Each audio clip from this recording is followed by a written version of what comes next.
नमस्कार दोस्तों। आज सारी दुनिया कोविड-19 यानी कोरोना वायरस बीमारी से जूझ रही है।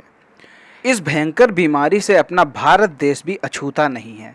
एक ओर दिन पर दिन कोरोना केस बढ़ रहे हैं, वहीं दूसरी तरफ कई गैर जिम्मेदार लोग सरकार की नीतियों का और लॉकडाउन का लगातार उल्लंघन कर रहे हैं। दोस्तों, कोविड-19 से लड़ने के लिए माननीय प्रधानमंत्री श्री नरेंद्र मोदी जी ने आर्थिक सहायता प्राप्त करने के लिए पीएम केयर्स फंड की स्थापना की। दिनांक 28 मार्च 2020 को इस फंड का अनाउंसमेंट किया गया, जिसमें आज 18 अप्रैल 2020 तक 7,000 करोड़ से भी ज़्यादा की धनराशि इकट्ठा हो चुकी है, जो अन्य किसी भी फंड में एकत्रित राशि का कई गुना है। जितनी तेजी से इस फंड में धनराशि जमा हो रही है, उतनी ही तेजी से इस फंड में विवाद भी पैदा हो रहे हैं। पीएम केयर फंड से जन्मे विवाद को लेकर वकील एमएल शर्मा ने सुप्रीम कोर्ट में याचिका भी दायर कर दी। हालांकि ये याचिका सुप्रीम कोर्ट ने यह कहकर खारिज कर दी कि ये कोई रेवेन्यू का कलेक्शन करने वाला फंड नहीं है। सरकार ने बताया कि कोविड-19 से लड़ने हेतु इसकी मुख्य रूप से स्थापना की गई है। साथ ही यह भी कहा गया कि इसके बाद किसी भी आपातकालीन स्थितियों से निपटने के लिए इसका उपयोग किया जा सकेगा।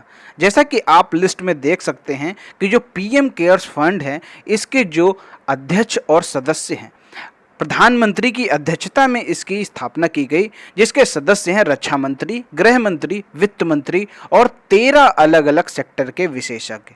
दोस्तों, इस पीएम केयर्स फंड में आप कम से कम 10 रुपये डोनेट कर सकते हैं। ये 10 रुपये और इससे अधिक की धनराशि आप यूपीआई और अन्य माध्यमों से डोनेट कर सकते हैं। कुछ शर्तों के साथ विदेशी भी इस पीएम केयर्स फंड में डोनेट कर सकते हैं। दोस्तों, यहाँ पर ध्यान देने वाली बात यह है कि जो आप व्यक्तिगत रूप से डोनेट कर रहे हैं, इसमें आपको 80G के अंतर्गत आपको आयकर में छूट मिलेगी, और कॉरपोरेट सेक्टर के लोग जो डोनेट कर रहे हैं उनको CSR यानी उन्हें कॉरपोरेट सोशल रिस्पॉन्सिबिलिटी में इंक्लूड किया जाएगा। दोस्तों, अब हम जानते हैं कि पीएम केयर्स फंड के साथ विवाद आखिर क्यों पैदा हो रहे हैं। दोस्तों, पीएम केयर्स फंड के गठन के बाद तमाम विरोधी पार्टियों ने पीएम केयर्स फंड का विरोध जताना शुरू कर दिया है। भारतीय राष्ट्रीय कांग्रेस के अध्यक्ष सोनिया गांधी ने तो इतना ट्वीट करके भी कह दिया कि इस पीएम केयर्स की पूरी धनराशि PMNRF में ट्रांसफ़र कर दी जाए। कमाल की बात तो ये है दोस्तों, इस पर तो अब मीम्स भी भरने लगे हैं। इंडियन नेशनल कांग्रेस ने यह कहा कि जब हमारे पास पहले से PMNRF है तो पीएम केयर्स फंड की कोई ज़रूरत नहीं है। अन्य नेताओं ने भी इस पर विरोध जताया है। सभी नेता PMNRF की बात कर रहे हैं। पीएम केयर फंड का विरोध होने का एक और बड़ा कारण है कि जब कॉरपोरेट बड़ा अमाउंट दान करते हैं तो उन्हें कॉरपोरेट सोशल रिस्पॉन्सिबिलिटी में गिना जाता है। लेकिन अगर वही बड़े कॉरपोरेट मुख्यमंत्री राहत कोष में दान देंगे तो उन्हें CSR में काउंट नहीं किया जाएगा। इसलिए कई राज्यों के मुख्यमंत्री भी इसका विरोध जता रहे हैं। सभी विपक्षी दल PMNRF की बात कर रहे हैं। तो हमारा ये जानना जरूरी हो जाता है कि आखिर PMNRF क्या है। PMNRF का फुल फॉर्म है prime ministers national relief fund, यानी प्रधानमंत्री राष्ट्रीय राहत कोष।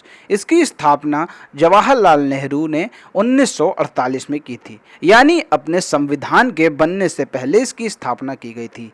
PMNRF में आप मिनिमम 100 रुपये की धनराशि डोनेट कर सकते हैं। अगर आप इस कमेटी के मेंबर्स की लिस्ट देखें तो ये बहुत ही ज़्यादा विवादित है, इसलिए इसकी पारदर्शिता पर हमेशा से सवाल उठते रहे। यहाँ तक कि इस पर हाई कोर्ट में 2012 में केस भी फाइल किया गया था, जिसकी अगली सुनवाई जुलाई 2020 में होनी है। अब आप इस लिस्ट में देख सकते हैं कि PMNRF के ट्रस्ट की लिस्ट क्या है। यहाँ पर आप देख सकते हैं कि जैसे प्रधानमंत्री जी, और सबसे विवादित यहाँ पर है कि इसके जो मुख्य एक सदस्य हैं वो हैं कांग्रेस अध्यक्ष। यानी अगर जो आपकी कांग्रेस है जब ये सत्ता में होती है तब तो इसका लाभ उठा ही सकती है, और जब ये विरोध में है तब ये इस धनराशि को खर्च करने में अड़ंगा भी लगा सकती है। इसके अगले जो सदस्य हैं वो उप प्रधानमंत्री, टाटा ट्रस्ट के प्रतिनिधि और फिक्की द्वारा चयनित उद्योग जगत के प्रतिनिधि हैं। तो इस तरह आपने देखा कि ये इस ट्रस्ट की सदस्य है। तो दोस्तों अब बात करें कि क्या पीएमएनआरएफ की पारदर्शिता कैसी है। जो ये लोग पीएम केयर्स फंड पर अगर सवाल उठा रहे हैं तो पीएमएनआरएफ की पारदर्शिता कैसी है। बात करें पीएमएनआरएफ का जो ऑडिट होता है वो थर्ड पार्टी ऑडिटर करता है। इसका ऑडिट सरकारी संस्था सीएजी यानी कैग द्वारा नहीं कराया जाता। पीएमएनआरएफ आरटीआई के अंतर्गत भी नहीं आता और पीएमएनआरएफ संसद के साथ भी अपनी कोई भी जानकारी साझा न करने का अधिकार रखता है। 2012 में जो केस पीएमएनआरएफ की पारदर्शिता को लेकर किया गया था उसमें कहा गया था कि जो धनराशि इस फंड में जमा की जाती है उन पर डोनेटर की सूची जारी की जाए और पीएमएनआरएफ को आरटीआई के अंतर्गत लाया जाए। तब उस पर 2 जजों की बेंच ने अलग अलग फैसला दिया था। एक ने इसके पक्ष में सुनाया था कि आरटीआई के अंतर्गत आना चाहिए और दूसरे जज ने कहा था कि इसको आरटीआई के अंतर्गत नहीं आना चाहिए। इसके बाद इसकी अगली जो सुनवाई है वो जुलाई 2020 में लगी हुई है। तो इन बातों से ये तो क्लियर हो जाता है कि पीएमएनआरएफ पूरी तरह से पारदर्शी नहीं है। अब बात करें कि पीएमएनआरएफ के होते हुए पीएम केयर्स फंड की जरूरत आखिर पड़ी क्यों। मोदी सरकार ने इसके पीछे ये तर्क दिया है कि पीएमएनआरएफ पारदर्शी नहीं है। इसकी पारदर्शिता बढ़ाने के लिए हमने पीएम केयर्स फंड की स्थापना की है। पीएम केयर्स फंड में किसी राजनीतिक पार्टी के सदस्य न होकर प्रधानमंत्री, वित्त मंत्री, गृह मंत्री और रक्षा मंत्री को शामिल किया गया है जो इसकी पारदर्शिता को बढ़ाते हैं। इसमें किसी भी राजनीतिक दल का प्रभाव नहीं होगा। इस धनराशि को खर्च करने के लिए हमने 13 अन्य विभागों के एक्सपर्ट्स को भी शामिल किया है जिससे इसकी धनराशि का सदुपयोग हो सकेगा। सरकार द्वारा यह भी बताया गया कि पीएम केयर्स फंड को हम रिसर्च के कार्यों में भी यूज कर सकते हैं। जैसे अभी कोविड-19 की वैक्सीन बनाने में जो खर्च आएगा उसमें हम इस फंड के धनराशि का उपयोग कर सकते हैं। पीएम केयर का पैसा हेल्थ सेक्टर में भी खर्च किया जाएगा। यदि अन्य किसी आपातकालीन परिस्थिति आती है तो उसमें भी हम पीएम केयर्स फंड का खजाना खोल सकते हैं। अब हम बात करें कि पीएम केयर्स फंड की क्या पारदर्शिता है। दोस्तों, पीएम केयर्स फंड की पारदर्शिता और उस पर मेरे क्या सुझाव होंगे वो भी हम आगे आपको बताएंगे। तो यहाँ पर जो इसका पहला जो पॉइंट है कि जो पीएम केयर्स फंड है इसका जो ऑडिट है वो पीएमएनआरएफ की तरह थर्ड पार्टी ही इसका ऑडिट करेगी। लेकिन यहाँ पर जो मेरा सुझाव है कि पीएम केयर्स फंड का जो ऑडिट है वो सीएजी यानी सरकारी संस्था कैग द्वारा किया जाए। दोस्तों, पीएम केयर्स फंड का जो ऑडिट होगा वो पीएम केयर फंड के सदस्य ही ऑडिटर को चुनेंगे, जिससे क्या होगा, इसकी जो पारदर्शिता है इसकी कोई गारंटी नहीं होगी कि ये जो पीएम केयर्स फंड है ये पारदर्शी है या नहीं। सरकार ने ये भी क्लियर नहीं किया है कि ये आरटीआई के अंतर्गत आएगी या नहीं। दोस्तों, इस पर मेरा ये सुझाव है कि सरकार को ऐसे नियम बनाने चाहिए कि पीएम केयर्स फंड आरटीआई के अंतर्गत आए, जिससे कि आम जनमानस भी पीएम केयर्स फंड की सारी जानकारी प्राप्त कर सके। तीसरा पॉइंट है, इसमें दान देने वालों की सूची को सार्वजनिक करने पर कोई विचार नहीं किया गया है, जिससे ब्लैक मनी इस फंड में जमा होने की बहुत बड़ी आशंका है। तो दोस्तों, यहाँ पर हमारा ये सुझाव है सरकार को कि इसमें जितने भी डोनेटर्स हैं उन सभी की सूची पब्लिक की जाए, जिससे क्या होगा कि अगर डोनेटर को सरकार किसी भी तरीके से बाद में फ़ायदा पहुंचाने की कोशिश करती है तो उससे सभी जनता को ये पता चल जाएगा कि जो हमारे सरकार में मंत्रीगण बैठे हैं वो उस डोनेटर को फ़ायदा पहुंचाने की कोशिश कर रहे हैं।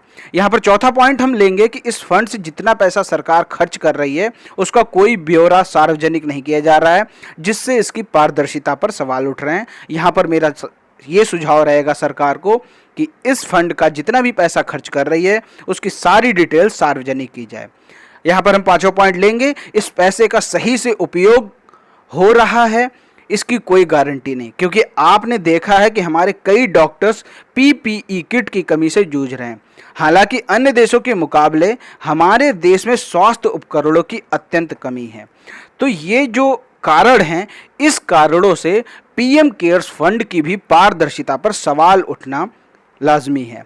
दोस्तों, इन कारणों से हम ये निष्कर्ष निकाल सकते हैं कि पीएमएनआरएफ की तरह शुरुआती स्थिति में पीएम केयर फंड भी सवालों के घेरे में है। शुरुआती स्थिति हम इसलिए कह रहे हैं क्योंकि अभी इसको बने हुए पूरे 1 महीना भी नहीं हुआ है। दोस्तों उम्मीद करता हूं कि इस तरह के सवालों को देखकर मोदी सरकार पीएम केयर्स फंड की पारदर्शिता बढ़ाने हेतु सभी जरूरी कदम उठाएगी, क्योंकि सरकार भी नहीं चाहती कि कोई पीएम एनआरएफ की तरह पीएम केयर्स फंड पर भी उंगली उठाए।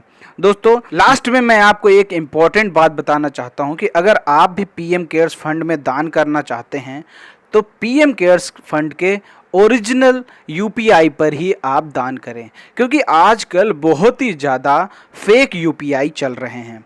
दोस्तों मेरा ये विश्लेषण आपको कैसा लगा, अपनी राय हमें कमेंट में ज़रूर बताएं।